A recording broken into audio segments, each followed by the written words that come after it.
después del concilio, Bernabé y Pablo deciden que tienen que ir a visitar a las iglesias a las que fueron pues en el primer viaje. Sin embargo, ellos tienen una discusión y entonces Bernabé toma a Juan Marcos y se dirige hacia Chipre, pero Pablo toma a Silas y se dirige por el otro camino. Podríamos decir que Pablo agarró de las últimas ciudades en donde evangelizó hacia las primeras, como que agarró en sentido contrario. Podemos ver en el siguiente mapa que inició en Antioquía, luego pasó por Tarso, Derbe, Listra, Iconium, Antioquía de Pisidia, Nicaea, a Troas, después pasó por la isla de Samotracia, Tasos, Neápolis, Filipos, Anfípolis, Tesalónica, Berea, Atenas y Corinto.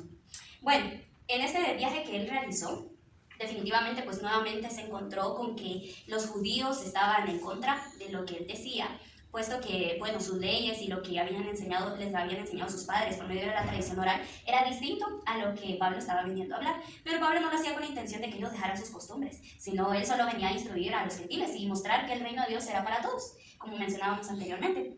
Y bueno, al final en ese viaje vemos cómo se encuentra en Listra a Timoteo, y allí pues vemos algo bien interesante, algo cultural bien interesante, porque ahí muestra que Pablo tuvo que circuncidar a Timoteo.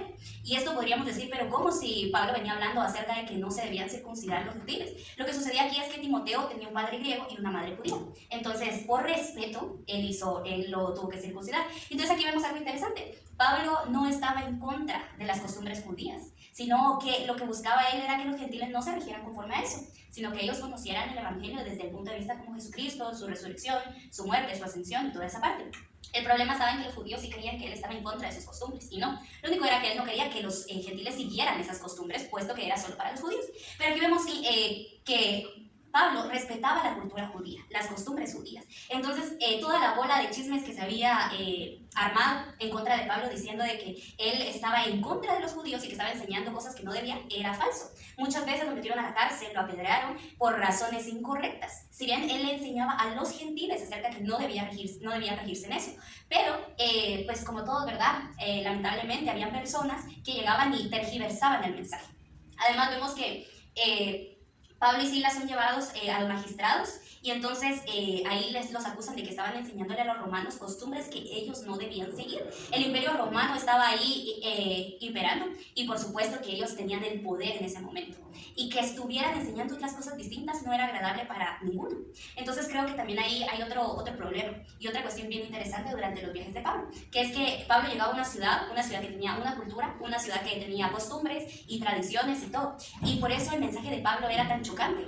Bueno, el mensaje del evangelio, ¿verdad? Pero que lo llevaba Pablo era tan chocante porque él venía a romper con todo eso. Incluso más adelante vemos como también cuando ellos empiezan a hacer milagros y todo, los griegos que creían en dioses como Zeus y todo ese tipo de cuestiones, en un momento los llaman a ellos, que ellos son parte de eso, que a uno le dicen que es de Júpiter, al otro que es como de Marte o algo así, y la cuestión está en que los comparan como semidioses. Y ahí, por supuesto, Pablo dice que no es así, porque él tenía bien en cuenta quién era Dios y que él no llegaba, pero ni a los pies a ser como Dios, ni siquiera a Jesucristo. Y entonces es allí donde, pues por supuesto, las personas que tenían esas creencias se enojan también y entonces también buscan hacerles daño. Lamentablemente, pues vemos cómo Pablo sufrió persecución y cómo la cultura de cada ciudad a la que llegó no dejó que hubiera una sinergia entre el evangelio y ellos, sino que al contrario, ellos tenían como una mente cerrada, considero yo, que solo querían que se hablara de lo que ellos decían. Bueno, y luego vemos cómo Pablo está en una ciudad, está en la ciudad de Macedonia, allí en Filipos, y se convierte en una mujer llamada Lidia. Pero posteriormente vemos cómo Pablo quita el espíritu de adivinación de una mujer y sus amos están molestos con él porque era su fuente de ingresos. Y entonces todo esto vemos que cómo es que hace que la obra misionera de Pablo se vuelva como más complicada y podríamos pensar que se retrase. Pero sin embargo yo creo que todos los sucesos que pasaron y que están en el libro de los Hechos y que ahora nosotros podemos ver, vemos que fueron sucesos que tuvieron un propósito. Entonces, aunque después fueron azotados y encarcelados, cumplieron con el propósito. Incluso estando dentro de la cárcel podemos ver cómo hacen que el carcelero, porque ahí el Espíritu Santo hace una maravilla y sucede un terremoto y entonces gracias al terremoto el carcelero se asusta y entonces el carcelero está a punto de matarse porque en ese momento parte de lo que se creía o de las reglas, de las leyes que tenían en esa ciudad era que si un carcelero dejaba huir a un encarcelado, entonces tenía que matarse. Y entonces al ver que todas las carceletas estaban abiertas, pues sí, ¿quién quisiera quedarse vivo ahí, verdad? Pero vemos también cómo ahí se cumple también esa parte del versículo o de donde dice que tenía que llevar el evangelio a Jerusalén, a Judea, a Samaria y hasta el último de la tierra.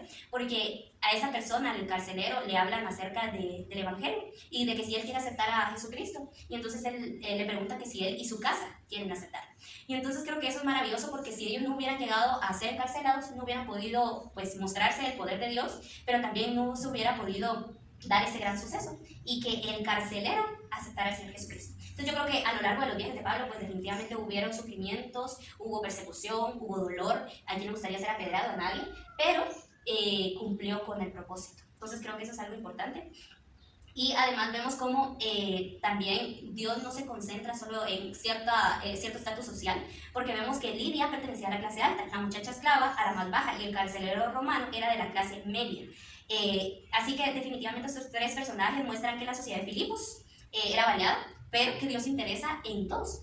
No solo en los de alguna ciudad y los de algún estatus social, sino en general, de todos. Entonces, también podemos ver cómo los magistrados pues estaban ahí con miedo cuando vieron ese suceso, cuando supieron acerca del suceso. Y hay una parte importante aquí acerca de la cultura, y era que si encarcelaban a un romano sin tener alguna razón válida, con argumentos, entonces estaba mal, estaba penalizado. Y que hayan metido a Pablo, que era romano, entonces de alguna manera también les preocupaba a ellos. Y por eso dicen que mejor pues salieran, ¿verdad? Que se fueran de ahí porque qué daño el que iba a hacer ahí. También vemos que Pablo, la mayoría de veces que se mueve de un lugar a otro, de una ciudad a otra, no es exactamente porque diga, bueno, ya es momento de irnos, sino porque justo inicia la persecución hacia él y entonces es necesario que él se vaya. Y lo maravilloso de todo esto es que a continuación vamos a ver el tercer y último viaje de Pablo, pero es interesante cómo en todos estos momentos, pues sí, lo apedrearon, fue azotado, fue encarcelado y todo lo que eso conlleva, pero no lo mataron. Y cuando ya era momento de que él muriera, pues definitivamente pasó. Entonces vemos cómo el Espíritu Santo desde el inicio lo eligió, lo capacitó y lo acompañó durante todo ese tiempo.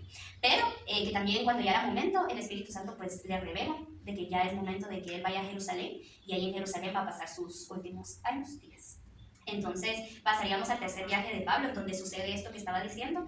Y bueno, en el tercer viaje de Pablo vemos cómo él decide nuevamente visitar y viajar hacia ciertos lugares para ver cómo estaban los hermanos ahí y dar ánimos y fortalecer, porque pues ya era necesario, ¿verdad? Como todo buen misionero, podríamos decir, daba seguimiento. No solo iba y hacía discípulos, sino que iba y veía cómo iban, qué había de nuevo y toda la cuestión. Entonces yo creo que eso es algo importante también a tomar en cuenta, que no es solo, bueno, voy, evangelizo, hago discípulos y se acabó, sino dar ese seguimiento, porque hacer discípulos quiere decir que es darle ese seguimiento, ese proceso, no es solo evangelizarlo y bueno, ya se convirtió y listo. Entonces creo que fue algo bien interesante, pero hay algo que pasa en Éfeso, y es que ahí se manejaba mucho la brujería, la adivinación, y tenían como gobernador satánico a Artemisa Polinasios. Espiritualmente ese lugar estaba muy mal, y que Pablo viniera a hablarles acerca de Jesucristo, y todo eso fue como un choque también nuevamente entre sus creencias, sus costumbres, todo lo que ellos pensaban. Y entonces yo veía en esta etapa también cómo nuevamente recalcaba en mi mente cómo es que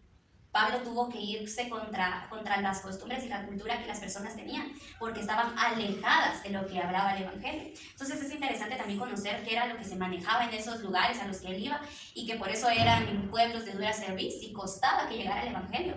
Y entonces, pues sí, al pasar el alboroto ahí, él viaja hacia Macedonia y seguía exhortándolos en Grecia, se quedó 3 meses ahí, y al final vemos a lo largo de toda la navegación que él hace, que el Espíritu Santo, hay un momento en el que le habla, donde le dice que es necesario que él vaya a Jerusalén, y pues es ahí donde lo van a encarcelar, donde va a tener problemas, y es donde va a terminar básicamente sus viajes. Pero es interesante cómo él se dejó usar por el Espíritu Santo, tanto para llevar el Evangelio como para resistir, y que aunque le estuvieran azotando, él resistiera, porque sabía que le esperaba todavía tener que ir a Jerusalén. Entonces creo que es bien importante esto que estamos hablando, y que a pesar de lo que los judíos creían acerca de su fe tradicional, pues Pablo vino a hacer algo bien importante. Y creo que gracias a eso, en mi caso, que somos los gentiles, pudimos conocer de su evangelio, del evangelio de Jesucristo. Entonces creo que son cosas bien importantes, ¿verdad? Y por último, me parece también importante recalcar esta parte cuando Pablo se encuentra ahí en Jerusalén y todos sabían que lo querían matar, todos sabían que no lo querían porque él estaba, ya se había corrido la noticia de que él iba en contra de las costumbres y de todo lo judío, según lo que se decía, porque no era cierto. Y entonces Pablo, para mostrar que él que eso no era así, para mostrar públicamente su ortodoxia, él se rapa y hace votos y paga votos nazareos de otros, y esto demuestra que él estaba interesado en que se viera que él no estaba en contra de eso, sino que solo, simple y sencillamente, él decía que a los gentiles no se les debía de poner esas cargas, esos costumbres y todo eso. Y al final yo pienso, todas esas personas que acompañaron a Pablo y Pablo estuvieron dispuestos a llevar el evangelio a aquellos lugares donde no se conocía acerca de él y que son esos lugares que dice que son hasta lo último de la tierra. Entonces, no solo pasó en Jerusalén, no solo pasó en Samaria, Siria, Palestina y toda esta parte de Judea, sino también pasó en los demás países que estábamos más alejados, las demás ciudades que estábamos más alejadas. Y solamente quisiera decir que Dios quería que el evangelio fuera universal y no se limitara a lugares geográficos o culturas, sino que Él quería y quiere actualmente que nosotros llevemos el evangelio a aquellas personas que todavía no lo han conocido y a aquellas que lo han conocido mal. Y es necesario que hagamos reflexión acerca de lo que hemos estado hablando hoy. Y si nosotros también estamos siendo parte del cuerpo de Cristo que lleva el Evangelio y estamos cumpliendo con ir y hacer discípulos a todas las naciones y hacer misiones, y también que aunque nos encontremos con cualquier cultura, que eso no sea un obstáculo para que nosotros llevemos el Evangelio. Entonces creo que hemos finalizado aquí y damos gracias por su tiempo. Esperamos que esta reflexión y este tema de cultura y misiones en el libro de los Hechos haya llegado a ustedes, que lo hayan recibido bien y que se queden con eso en el corazón. Recuerden que es responsabilidad de todos esparcir el Evangelio, y ya que ahora ya no está Pablo, ya que ahora ya no está Pedro, nos corresponde a nosotros hacer esa tarea. Desde Jerusalén, que es nuestra ciudad o nuestro entorno, lo más cercano, hasta Judea, Samaria, que es un poco más afuera, y hasta lo último de la tierra, ¿verdad? Que eso pues ya es todos los demás países un poco más alejados. Así que muchas gracias y le dejo el tiempo a Lucy, que gracias por invitarnos. Hoy estamos aquí gracias a su invitación. No, a ustedes, muchas gracias por aceptar esta invitación. Y antes de cerrar, pues también queremos queremos mandar algunos saludos a los que nos estuvieron viendo y visualizando, y desde ya muchas gracias también por estar siempre al pendiente de nuestro programa y por ustedes, por aceptar. Yo sé que vienen desde muy lejos, pero gracias. Y queremos mandar un saludo a Ashley, que nos está viendo desde Venezuela. Saludos. Hola, Ashley. Ashley, a José Antonio, que también es de Venezuela, perdón. Saludos. Y también a Israel de Ecuador. Saludos también a todos los que nos están viendo. Saludos y muchas gracias. Y como lo dijo María, pues espero que hayamos dejado algo en su corazón, que sigamos expandiendo el Evangelio en donde sea que estemos. Vemos que el tiempo se está acabando y que la venida del Señor se acerca. Así que muchas gracias. Nos vemos el próximo sábado. Hasta la próxima. Adiós.